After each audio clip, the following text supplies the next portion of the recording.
तो पढ़ रहे थे properties of colloids, properties of colloids पढ़ रहे थे, और जिसमें जो है वही कंटिन्यू रहेगा प्रॉपर्टीज ऑफ कोलॉइड्स में, जिसमें कोएगुलेशन या प्रेसिपिटेशन अगला प्रॉपर्टी है। जिससे पहले हम लोग दो प्रॉपर्टी पढ़ चुके हैं। कोएगुलेशन क्या है? तो द प्रोसेस, सिंपल भाषा में बोले, बहुत बार पीछे भी समझा चुके हैं, the process of settling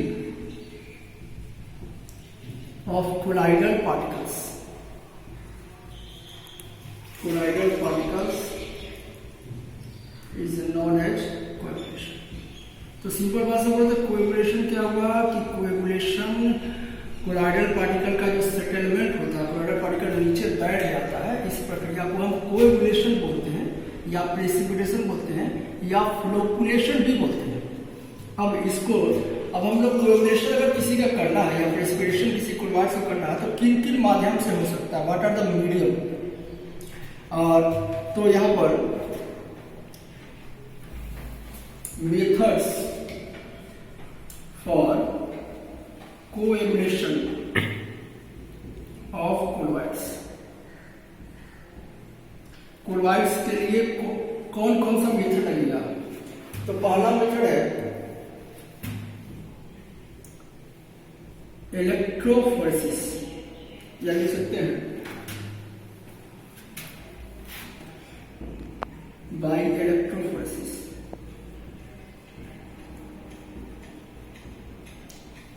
electrophoresis, इसके इलेक्ट्रोफोरेसिस जो है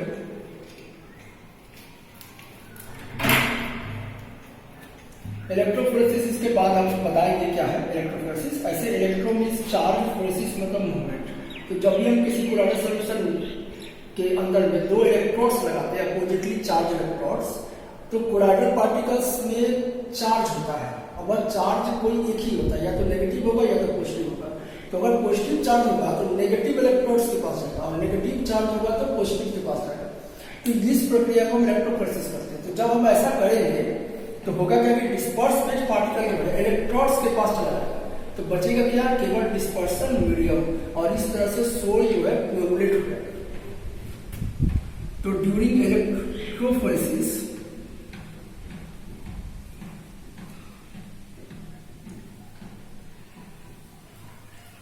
charged colloidal particles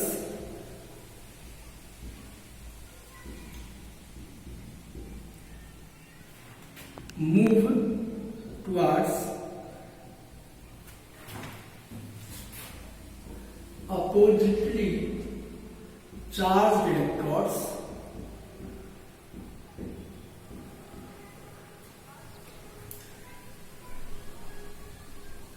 and hence only medium left behind। This bring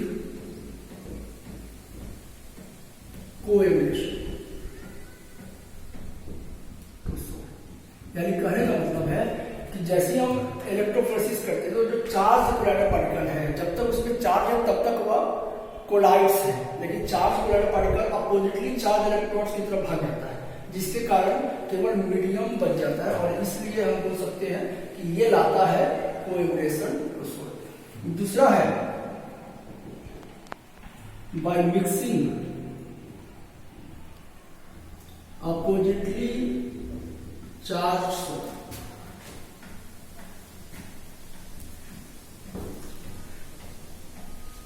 colloids में कोई एक ही चार्ज होता है, या तो नेगेटिव होगा या तो पॉजिटिव होगा।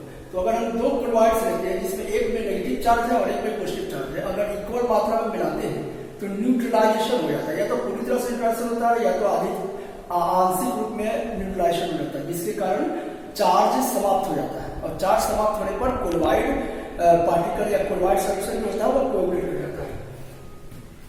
When two oppositely charged solid are mixed together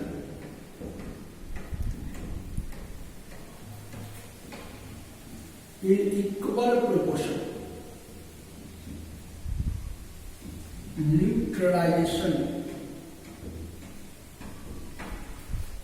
of charges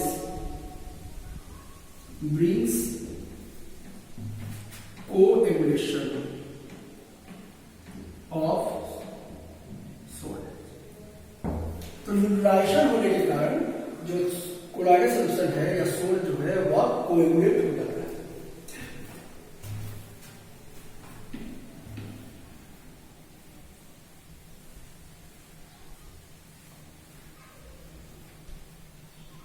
अब हम लोग तीसरा मेथड पढ़ेंगे, by addition of electrolyte.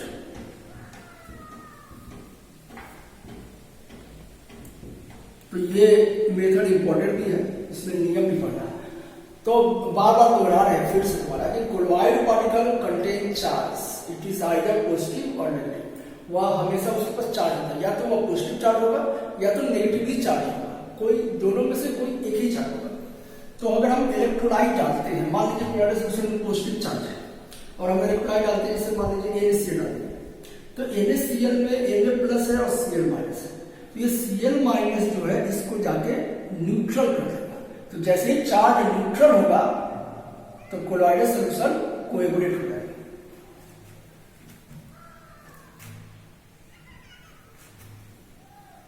On addition of electrolyte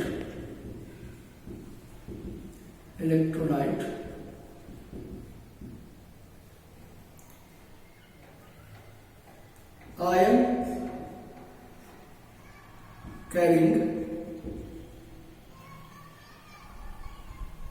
ions having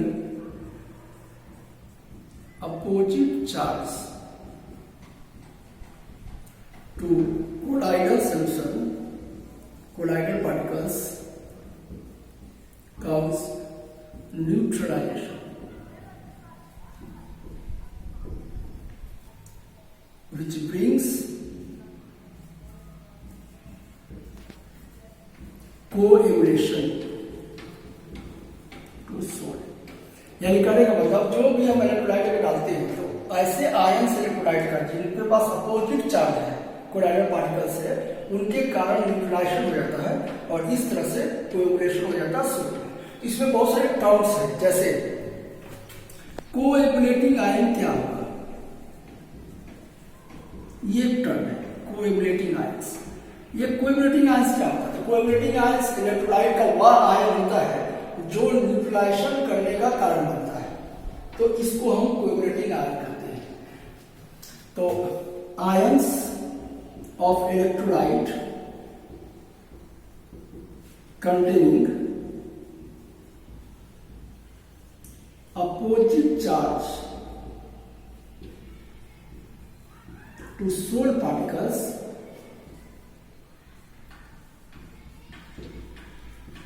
brings coagulation।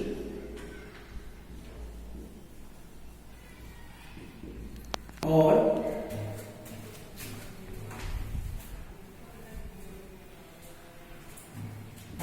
neutralization and thus called coagulating ion. इसको समझने के लिए हम लोग एक एग्जाम्पल समझ सकते हैं।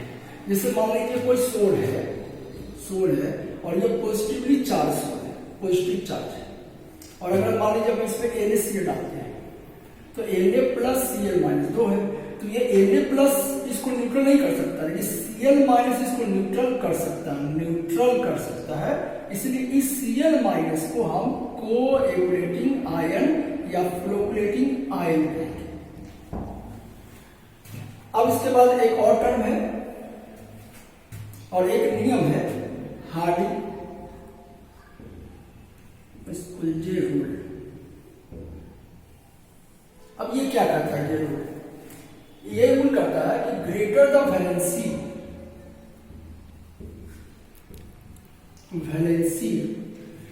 मीन्स चार्ज, उसके ऊपर जो चार्ज आएगा इलेक्ट्रॉन देने के बाद या लेने के बाद, तो greater the valency of coagulating ion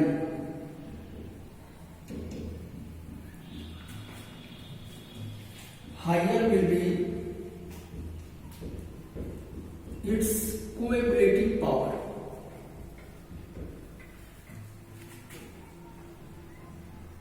ये नियम कहता है कि जितना ज्यादा चार्ज के ऊपर वैलेंसी होगा आयंस के ऊपर, उतना ज्यादा इसका कोएबिलिटिंग पावर होगा, यानी कोएबिलिटिंग पावर जो होता है वो आयंस का होता है। जैसे अगर सोल पॉजिटिव चार्ज है और हम इसमें दो इलेक्ट्रोलाइट डाल रहे हैं, NaCl और BaCl2 डाल रहे हैं, तो इसमें जो है इसको कोएबिलिट कौन करेगा? तो ना तो सोडियम कर सकता है ना तो बैरियम कर सकता है, करेगा तो क्लोरीन करेगा। तो यहाँ पर तो ये अगर मान लीजिए सोडियम नेगेटिव चार्ज है, दो हम इलेक्ट्रोलाइट डाल रहे हैं, तो एक Na+ है, तो यहाँ पर कोएबिलिटिंग क्या है, क्या हुआ Na+, और यहाँ कोएबिलिटिंग आयन Ba++। ये दोनों जो है कोएबिलिटिंग आयन है। अब इनके पावर को चेक करना है कि कौन बेहतर इस सोल को कोएबिलेट कर सकता है। तो जितना ज्यादा वैलेंसी होगा उतना ज्यादा इसके पास पावर होगा। वैलेंसी इसके पास ज्यादा है, इसलिए Ba++ का कोएबिलिटिंग आयन मोर देन Na+, यही ये नियम कहता है।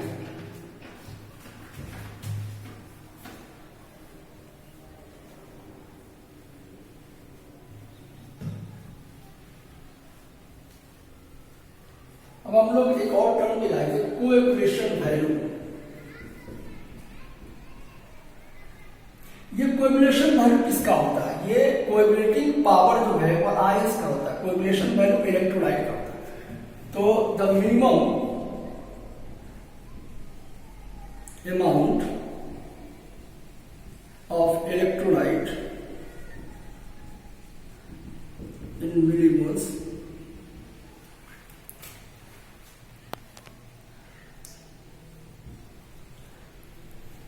required to coagulate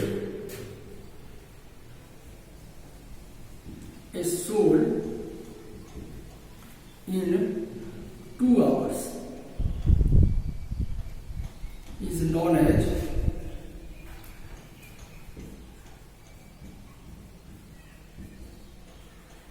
coagulation value of electrolyte।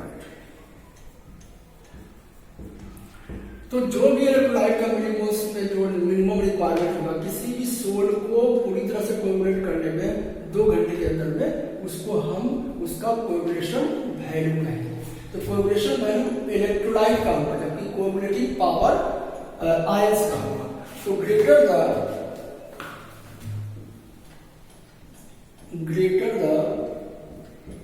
Coagulating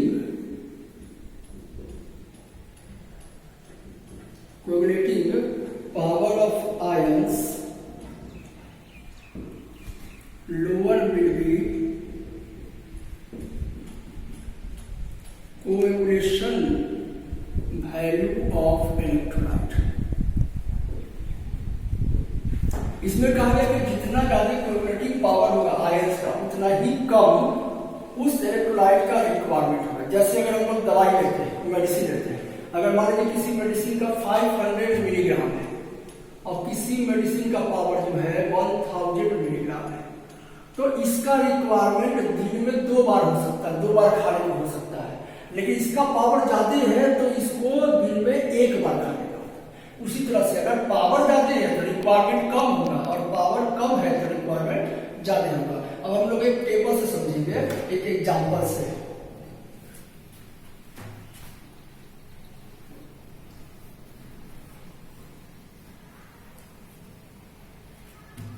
जैसे एग्जाम्पल में ये सब नियम और कोएगुलेशन वैल्यू ये सब समझ लेंगे। जैसे for coagulation of a negatively charged sols following electrolytes are available. तो ये सब इलेक्ट्रोलाइट अवेलेबल है, जैसे NaCl अवेलेबल है, HCl4 है, BaCl2 है, AlCl3 है, ये सब इलेक्ट्रोलाइट अवेलेबल है। और आपको नेगेटिवली चार्ज सोल को कोएगुलेट करना है, तो हम यहाँ पर इलेक्ट्रोलाइट लिख देते हैं और इसमें से पता लगाते हैं इसमें कोएगुलेटिंग आयन कौन है।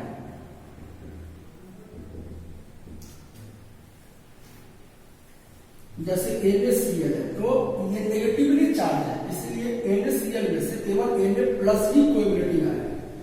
BaCl2 है तो यहाँ Ba डबल प्लस है, AlCl3 है या SnCl4 है तो यहाँ Sn+4 है, और अगर AlCl3 है तो यहाँ पे Al3+ है। तो ये सब कोएगुलेटिंग आयन है।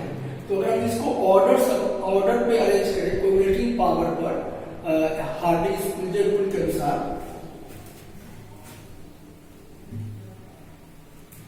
तो इंक्रीजिंग ऑर्डर, मान लीजिए इंक्रीजिंग ऑर्डर लिखते हैं of coagulating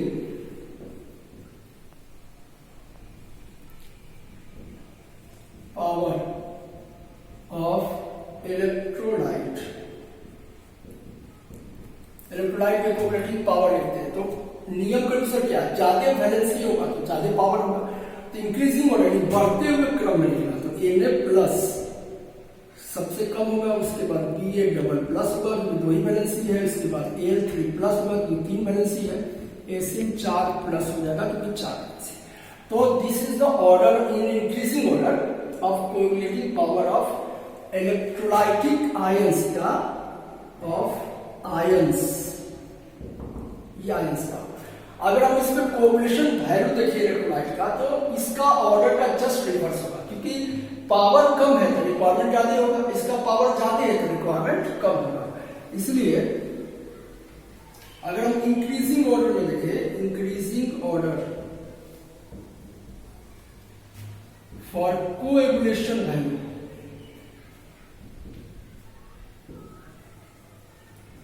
of electrolyte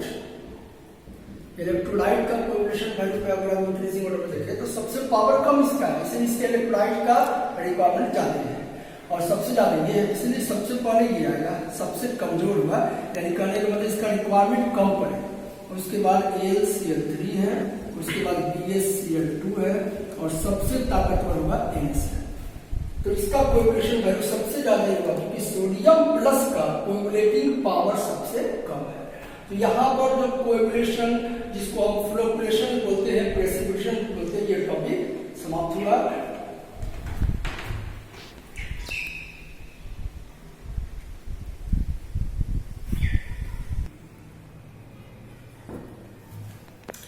electrical properties, electrical properties में हम लोग अगर देखें तो कोलॉइड्स का इलेक्ट्रिकल प्रॉपर्टी डिवाइड करते हैं। पहला में charged on colloidal particles, coagulation पढ़ रहे थे तो उस समय हम लोग चार्ज के बारे में बात कर रहे थे, तो वहीं से है चार्ज ऑन कोलॉइडल पार्टिकल्स। तो colloidal particles always carry charge. The nature of charge is either negative or positive. Colloidal particle के पास हमेशा एक चार्ज होता है, लेकिन ये चार्ज या तो नेगेटिव होगा या तो पॉजिटिव होगा, दोनों चार्ज नहीं होंगे। अब ये चार्ज आता कहां से? चार्ज ऑन कोलॉइडल पार्टिकल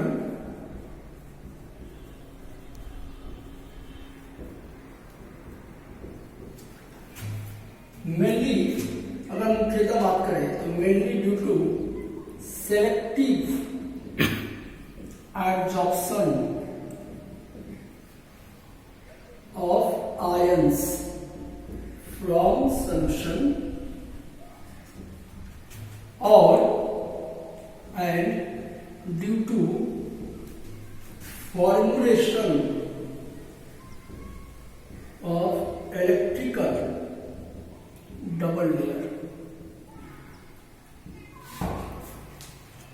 जब भी हम कोलॉइड्स बनाते हैं, जैसे अगर हम बात करें पेप्टाइजेशन में, तो कोलॉइड्स बनाते हैं तो कोलॉइड्स जब पार्टिकल होता है सॉल्यूशन से अपने आयंस को, common ions selective adsorption of common ions, यहाँ लिख सकते हैं कॉमन आयंस। तो जब बढ़ने के दौरान जो सोल्यूशन से कोलॉइडल पार्टिकल जो है अपने कॉमन आयंस को एब्जॉर्ब कर लेता है और इस तरह से उस पर चार्ज आ जाता है। और एक चार्ज आने से यहां पर एक डबल लेयर का फॉर्मेशन होता है। तो इसको जैसे colloidal particles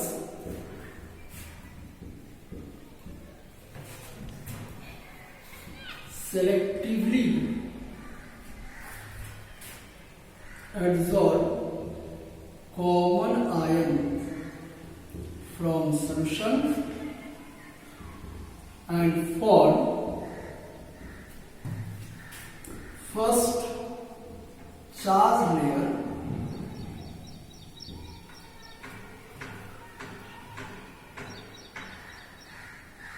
called fix layer. तो कोलाइडल पार्टिकल जो है सॉल्यूशन से चार्ज को अपने ऊपर में एब्जॉर्ब करता है और ये चार्ज लेयर एक चार्ज लेयर बनाता है। ये पहला चार्ज लेयर बनता है जो कोलाइडल पार्टिकल के चारों तरफ घिरा हुआ रहता है, स्ट्रांगली हिल रहता है। इस चार्ज लेयर को बोलते हैं fix layer. This charge layer, और ये जब चार्ज लेयर होता है, charge layer attract counter ions, counter means opposite ions from solution and form a second layer called diffused layer। तो ये जो फिक्स लेयर है वह चार्ज हो जाता है फिक्स लेयर, तो वो क्या करता है एक अलग से एक लेयर को अपनी तरफ अट्रैक्ट करता है, चार्ज को, अपोजिट चार्ज को अट्रैक्ट करता है और ये अपोजिट चार्ज का भी एक लेयर बन जाता है। ये लेयर मोबाइल लेयर है, ये फिक्स नहीं होता है, इसलिए इसका नाम है डिफ्यूज लेयर। अब ये दोनों चार्ज लेयर एक दूसरे का अपोजिट होता है। Two oppositely charge layers around colloidal particles is called Helmholtz electrical double layer। और ये दोनों लेयर को मिला के हम लोग एक नाम देते हैं, साइंटिस्ट नाम है हेल्महोल्ट्ज इलेक्ट्रिकल डबल लेयर। जैसे अगर हम डायग्राम बनाते हैं, जैसे अगर कोई कोलाइडल पार्टिकल ही है तो इस पर पहला एक लेयर बना, मान लीजिए पॉजिटिव लेयर बना जो इसके चारों तरफ से घिरा हुआ पहला लेयर है। इसके बाद ये लेयर जो है, इस लेयर को हम लोग बोलेंगे फिक्स्ड लेयर। इसके बाद ये लेयर अपने अपोजिट चार्ज को अट्रैक्ट करेगा। ये एडजॉर्प्शन से हुआ है, लेकिन अब अपोजिट चार्ज अट्रैक्शन से बनेगा।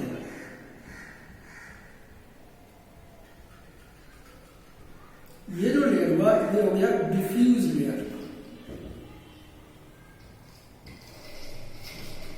और इन दोनों लेयर को, ये दोनों अपोजिट चार्ज लेयर को बोलेंगे हेल्महोल्ट्ज इलेक्ट्रिकल डबल लेयर।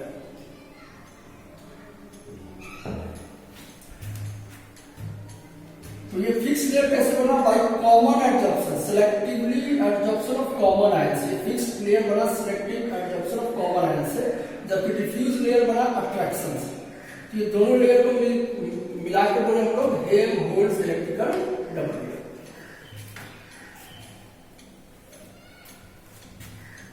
अब इन दोनों लेयर में एक पोटेंशियल डिफरेंस हो जाएगा, क्योंकि ये चार्ज है इसलिए इनके बीच में पोटेंशियल डिफरेंस होगा। तो हम लोग एक और टॉपिक पढ़ेंगे, द पोटेंशियल डिफरेंस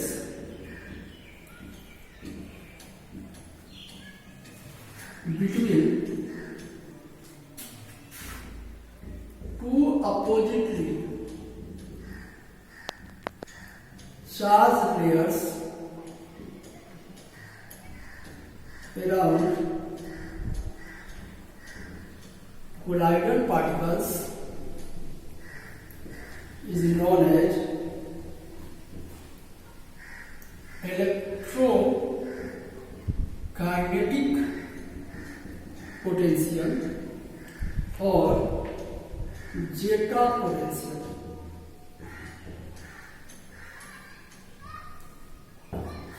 और ये दोनों जो पोटेंशियल डिफरेंस बना दो पॉजिटिव चार्ज लेयर का कोलाइडल पार्टिकल के चारों तरफ, तो इस पोटेंशियल डिफरेंस को हम लोग बोले इलेक्ट्रोकाइनेटिक पोटेंशियल या जेटा पोटेंशियल। ये जो इलेक्ट्रोकाइनेटिक पोटेंशियल है, दिस पोटेंशियल